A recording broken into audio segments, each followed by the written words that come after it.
Buongiorno a tutti, sono Claudio Sadler. Quest'oggi prepareremo un piatto della cucina tipica milanese che abbiamo in carta nella nostra trattoria moderna Chic & Quick a fianco al ristorante Sadler. Si tratta del riso al salto alla milanese.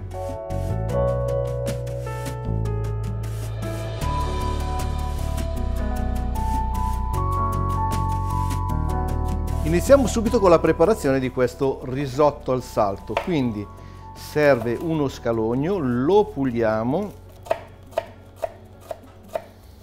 Lo scalogno lo voglio cucinare a parte perché non amo fare questa preparazione nella stessa casseruola dove cucinerò il risotto.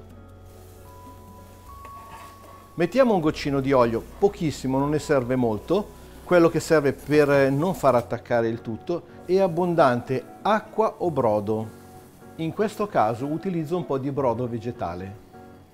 Facciamo cuocere per benino in modo tale che lo scalogno perda tutto il suo furore e quell'acidità e sviluppi la dolcezza dello scalogno stesso. Ora prepariamo la tostatura del riso. Mettiamo un po' di olio di oliva extravergine, poco poco. Se volete mettere il burro anche quello va bene. La tostatura del riso è molto importante. Innanzitutto serve per eliminare l'umidità che si è accumulata durante la conservazione del riso e soprattutto per cerare leggermente il chicco di riso in modo tale che rilasci gradualmente durante la cottura il proprio amido. Per controllare se il riso è tostato, prendetelo un attimo in mano, vedete che si è opacizzato. Questo è il momento di aggiungere il vino bianco deve evaporare, quindi ci sarà uno shock importante. Facciamo evaporare tutto il vino e questo è il momento in cui aggiungerò lo scalogno cotto a parte. Lo metto così. Abbiamo aggiunto lo scalogno, giriamo bene, controlliamo nulla è bruciato e iniziamo a bagnare il riso. Bagniamo abbondantemente e quindi il momento di aggiungere lo zafferano. Come vedete ho messo lo zafferano in una ciotolina e gli ho aggiunto del brodo vegetale proprio per sciogliere bene lo zafferano. Abbiamo sciolto bene e abbiamo messo lo zafferano all'interno del riso in cottura. Si deve mettere all'inizio della cottura lo zafferano proprio perché il chicco deve impregnarsi bene di zafferano. Se invece lo mettessimo o a metà cottura o a fine cottura, a volte capita che qualcuno lo faccia, non è una cosa ortodossa perché lo zafferano non penetrerebbe bene come dovrebbe. Questo riso è un riso Carnaroli invecchiato un anno, è molto importante per asciugarlo e per fargli avere un sapore più intenso. Cucina mediamente in 13-15 minuti per fare un risotto normale, canonico, cremoso. Ma noi in questa ricetta particolare, facendo un riso al salto, lo cuciniamo un po' meno, quindi sugli 11-12 minuti, in modo tale che sia molto al dente e che durante il raffreddamento l'amido lavori intensamente e ci permette di fare veramente una massa molto compatta, che non dovrà mai spaccarsi durante la cottura. Il risotto è pronto, 11 minuti di cottura. Ora mantechiamo. Abbiamo aggiunto un po' di burro salato d'Alpe, molto buono, poco, 1/3 rispetto alla dose normale per fare un risotto. Poi aggiungiamo un bel grana saporito, una punta di aceto. L'aceto spacca la troppa rotondità dell'amido del riso, quindi dà un po' di acidità che non è male. Aggiungiamo un po' di sale, quello che serve, se serve, e un po' di soia. La soia dà un senso di sapido, però un po' più armonioso, quindi diciamo che dà un gusto un po' più particolare. A me piace, ho lavorato tanti anni in Giappone, quindi me lo porto un po' indietro questa cosa. Ora il riso è pronto. Lo facciamo raffreddare posizionandolo su questa placca.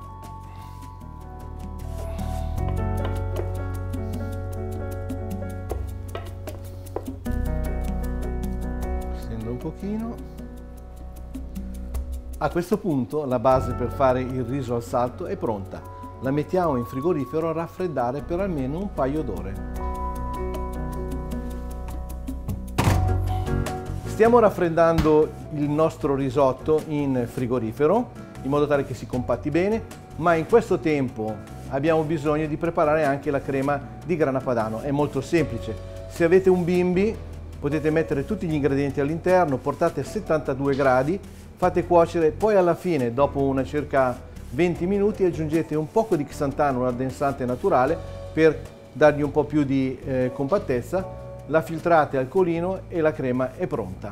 Per chi non avesse il bimbi, basta mettere tutto in una casseruola piccolina e girare fino a quando tutto non si compatta bene, non diventa bello cremoso, sempre un pochino di xantana e avete risolto il problema. Quindi il risotto si è raffreddato. Ora prepariamo delle pallottole di 200 grammi di peso ciascheduna. Vedete com'è compatto, eh? Ok.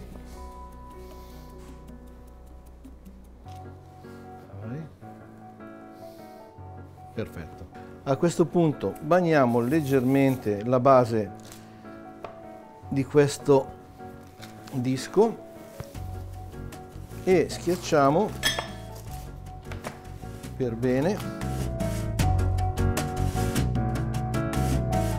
È un po' faticosa, ma è un'operazione molto importante. Si fa questa operazione proprio per dare una forma precisa. E voilà, anche questo è formato. Leviamo il disco e quindi ora siamo pronti per congelare in freezer o nell'abbattitore il riso al salto.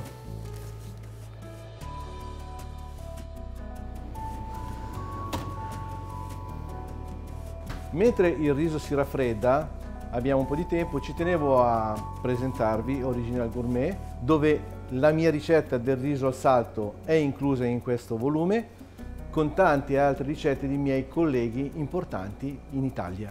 Il libro Original Gourmet, ma in questo caso abbiamo la versione in inglese Original Gourmet.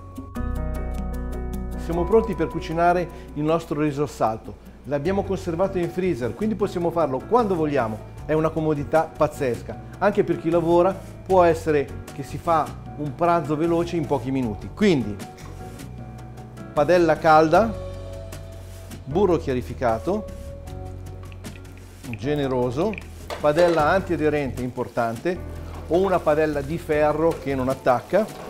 Quindi facciamo cuocere in maniera bella vivace in modo tale che si crei una bella crosticina da tutti e due i lati e all'interno deve rimanere morbido. Tempo di cottura 4-5 minuti, molto rapidamente, e poi avremo fatto il nostro riso al salto alla milanese.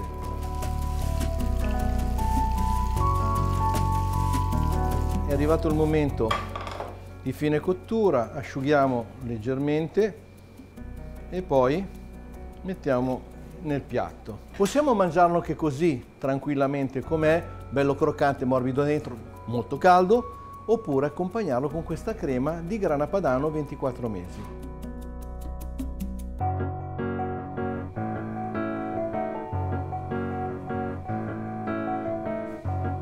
Abbiamo terminato, il risotto alla milanese al salto è pronto. La potete riprodurre a casa, è molto facile da fare se seguite bene le indicazioni anche nel libro, oppure se volete venite a trovarmi al ristorante Sadler o la Trattoria Moderna Chic & Quick, dove tutti i giorni troverete questa preparazione. Vi ringrazio, ciao, alla prossima!